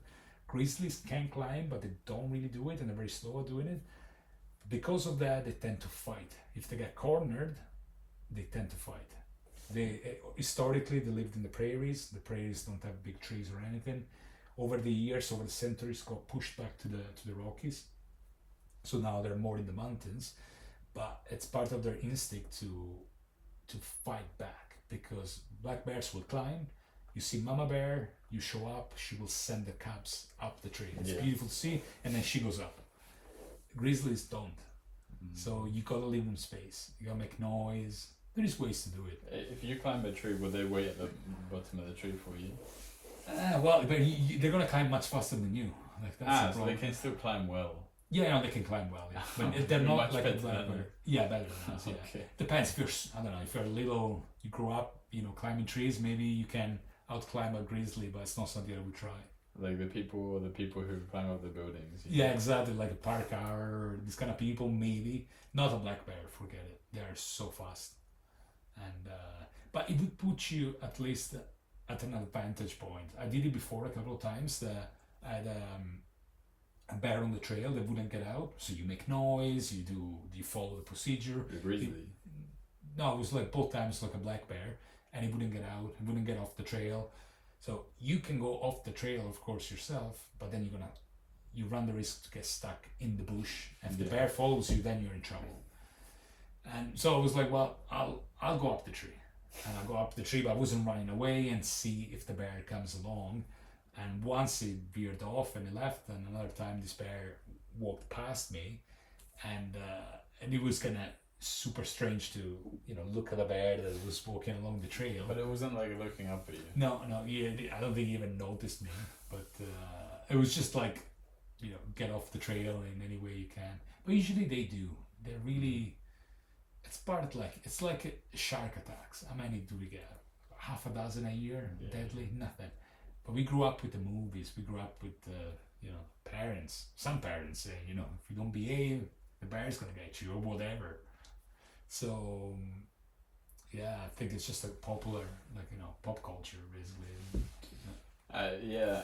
Do you think that you're much more likely to see animals here than in Australia, for example? Because I felt like I was expecting to see snakes all the time and stuff in Australia, but that's not the reality. That wasn't my reality. I didn't come across so many. Depends where you are. If you go in the outback, you'll see. I remember seeing a lot of gnarly stuff in Australia, but never in a city or anything. So if you go, I remember meeting. It's got nothing to do with Australia or Canada, but just to give you an example. And when I was in Alaska meeting this couple, he drove a big rig up to the oil patch, the northern part of Alaska. Prudhoe Bay is called, and it's I think 500-600 kilometers of gravel. He would see all sorts of wildlife on a daily basis. Yeah. His wife lived in Anchorage. She wasn't interested in skiing, hiking, any of the stuff. I remember her telling me that in 25 years in Anchorage, she'd never seen a bear. Anchorage, Alaska.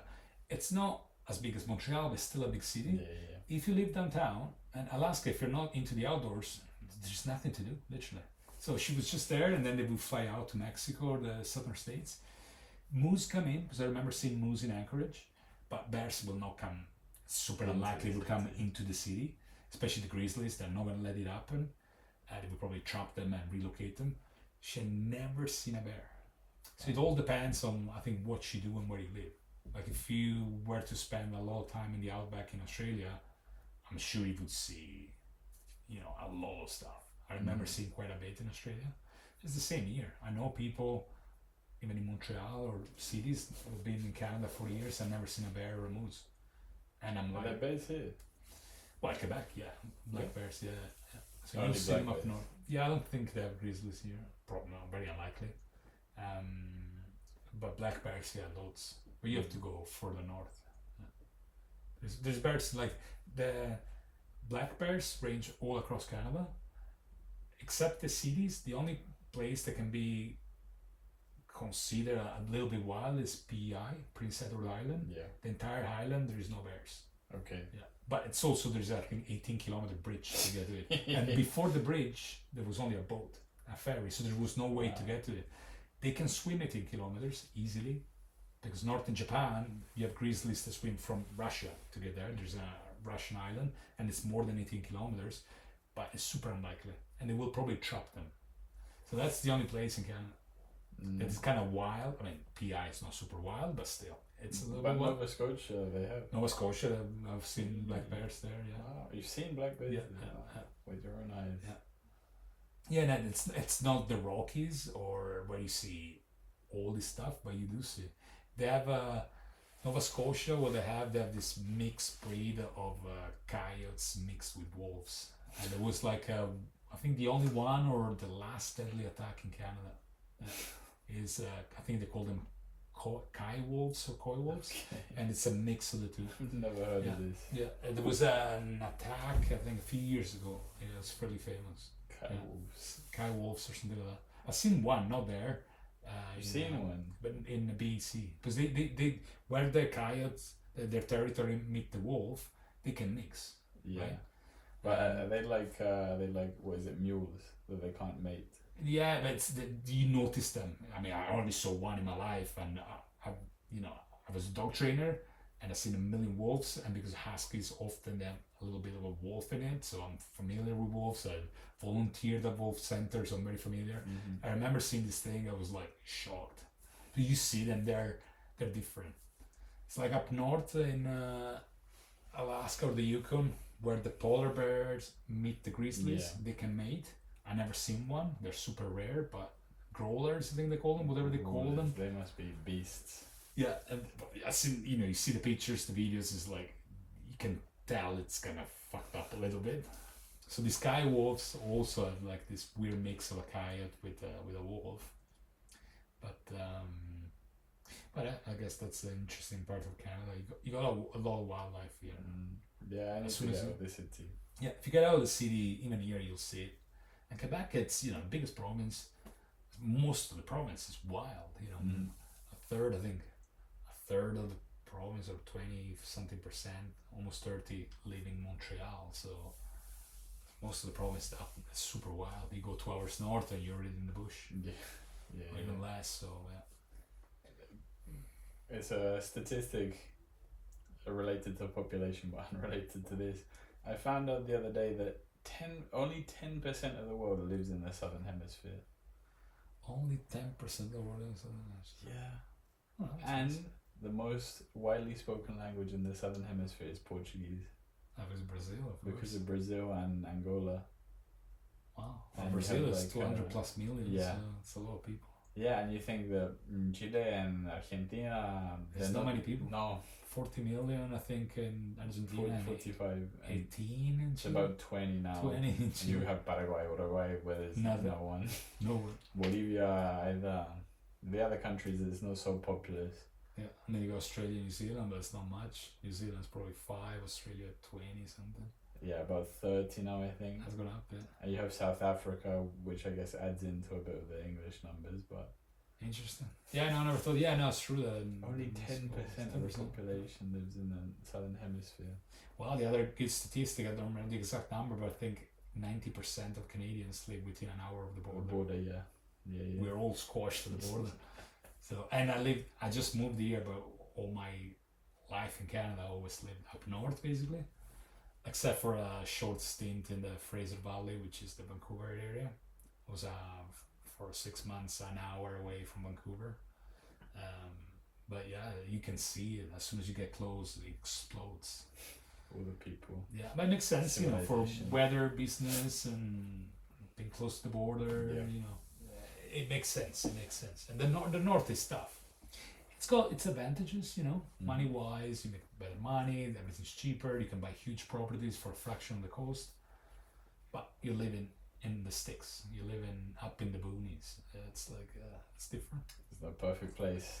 No perfect place, no perfect place, but yeah, depends on what you're.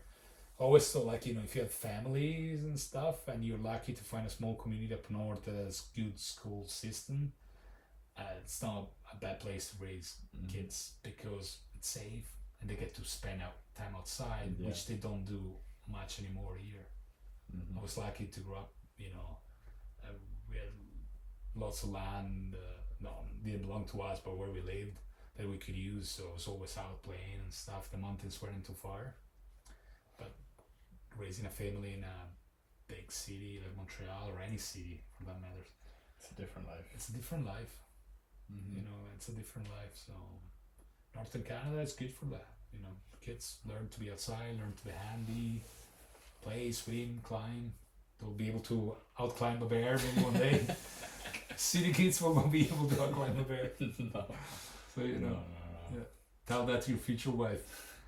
No Gotta in move Canada. to Northern Canada. Yeah.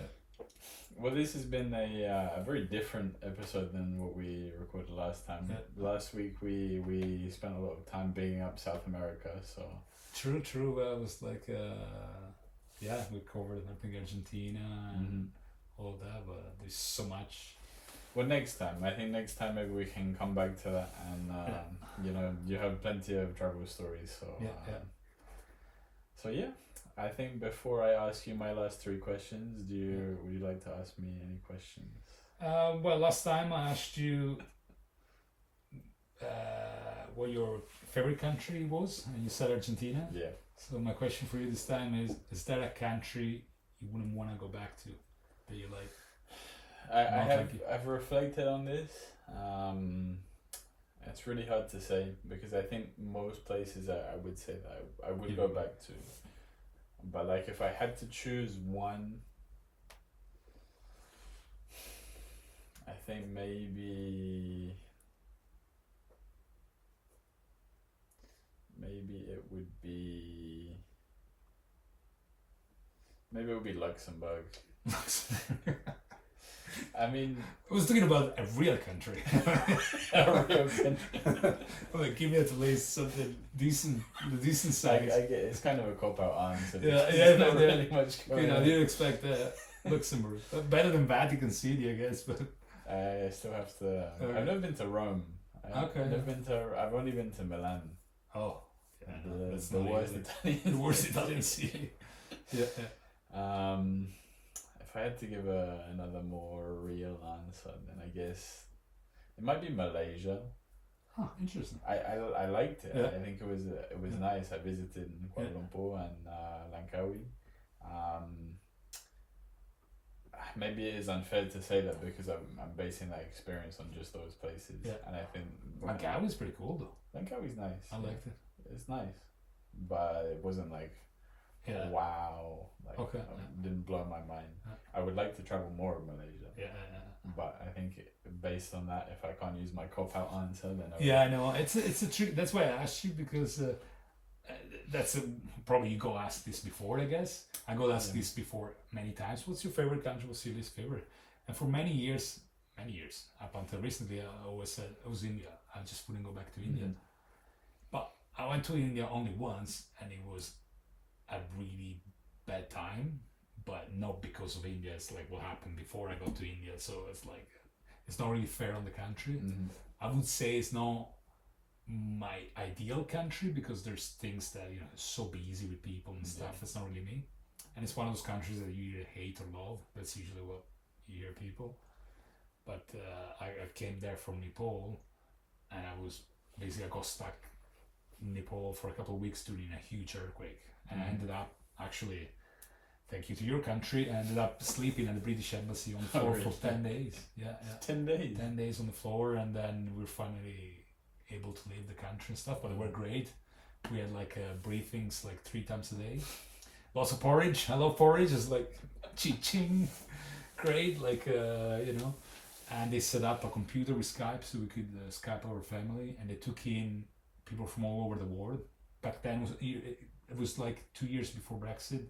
2015, I think, or 16. Okay. So it was still an European country. So I could, being part of Europe was great because, if my embassy is closed or whatever, I can choose another embassy and vice versa. Well, thank you for shining light on another disadvantage. Yeah, another disadvantage. But it was great. I remember Kathmandu was shuttered. 15,000 people died instantly all over the country, and it was a disaster. My hotel split in half. I couldn't access my stuff.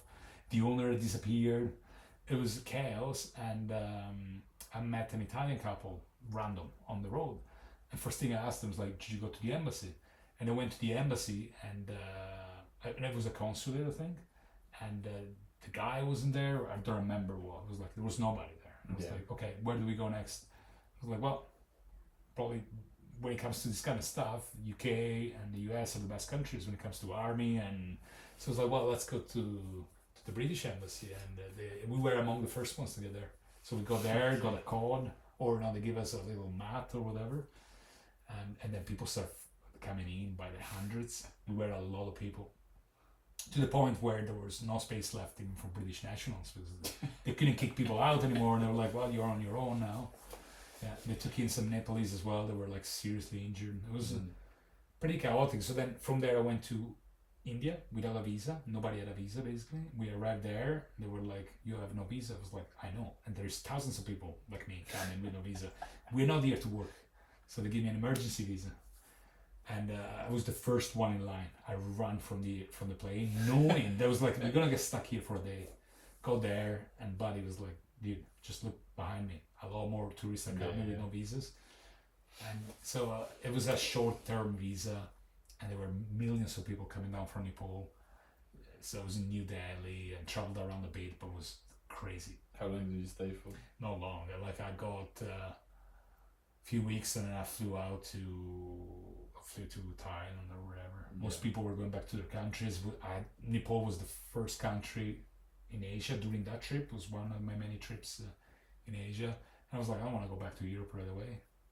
And so I flew to Thailand. I know people, and then from there I visited other countries in Asia. But so for many years we tell people, yeah, India, not for me. But now thinking back, I'm like, it wasn't the greatest time for me to visit it. Yeah, situation and headspace, your mindset, everything depends.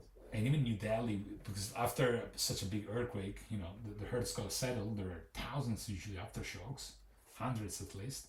So we could still feel a little bit even in India. So and when I experienced a lot of earthquakes in my life. Italy, seismic, New Zealand, a lot of places where I lived, big earthquakes as well, but never earthquake that kills instantly, so many people. Yeah.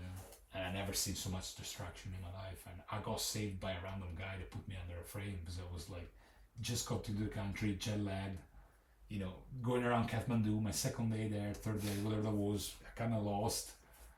And, my side of the street stayed up, the other side collapsed. Yeah. And Kathmandu is famous. Tanel, there's a neighborhood in Kathmandu. There's got hundreds of outdoor shops and stores for gear, for climbing, whatever. They're all the same. They all sell the same stuff. So had I picked one on the other side of the road, I wouldn't be here now. It was just a random choice. I went on the right side of the road. It was madness. It was like crazy, like so lucky. Mm-hmm. I'm fairly lucky when it comes to this stuff. I'm still alive, clearly. Touch wood. Touch wood, yeah. Knock on wood, but yeah, it's like yeah, it was, so yeah, people love India. Usually they go there. The food is great, so I'll have to give it a try. If I go to Asia next year, I'll definitely go to India. It's in my way to Sri Lanka, India, Bangladesh. So my to-do list too. For the food, definitely the vegetarian food. Yeah, that's also what I would do. I'll go back and definitely don't touch any meat there, because I did a mistake after 2 weeks of porridge. Thanks to the British Embassy, which was delicious but a bit boring. And yes, I got to India, started eating like crazy. It's super cheap and it's super good. And a couple of days in, I had one of the worst food poisoning experiences of my life. But people only normally get that just from the... No, you can get it from everything. Okay, yeah, great. But I went to the pharmacy, didn't even open my mouth. I got in, the guy smiled at me. It says Delhi Belly. I was like, yes, I just know. It gives you a little bag, $5, literally $5. There's antibiotics, anything. Yeah. There's no doctor, nothing. I take whatever he says, and within a day or two, I'm fine. You don't have to go to a doctor. They know. Yeah. Tourists get sick. They don't want you to be sick and have a bad experience. Just head to a pharamcy.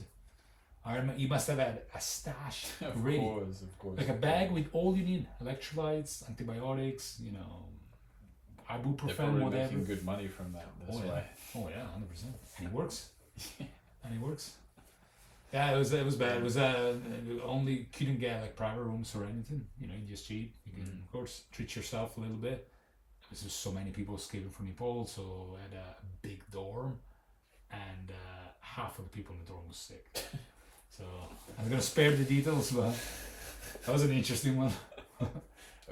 It's a rite of passage. It's a rite of passage.